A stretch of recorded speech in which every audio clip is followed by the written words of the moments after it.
प्रखंड क्षेत्र के बात गांव निवासी स्वतंत्रता सेनानी स्वर्गीय तुलाकृष्ण झा के स्मृति में विगत वर्षों की भांति इस वर्ष भी प्रतिभा सम्मान समारोह आयोजित किया गया। यह आयोजन अशोक कुमार झा, शंकर कुमार झा एवं संतोष कुमार झा ने संयुक्त रूप से किया।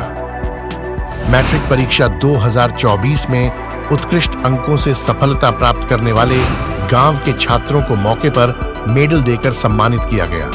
साथ ही छात्र छात्राओं के उज्जवल शैक्षणिक भविष्य की कामना की गई।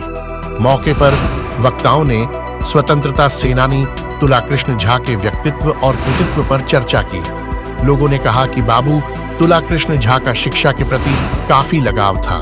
उनका कहना था कि एक शिक्षित व्यक्ति विषम परिस्थितियों में भी सुखमय जीवन व्यतीत कर सकता है। समारोह में प्रशांत कुमार, स्नेहा कुमारी, रचा कुमारी, ज्योति कुमारी, सत्यम कुमार ठाकुर, आशीष कुमार राम, अंजलि कुमारी, शिखा कुमारी, अंकित कुमार झा, नेहा प्रिया, रानी प्रिया, ज्योति कुमारी एवं भवानी कुमारी सहित अन्य छात्र छात्राओं को सम्मानित किया गया।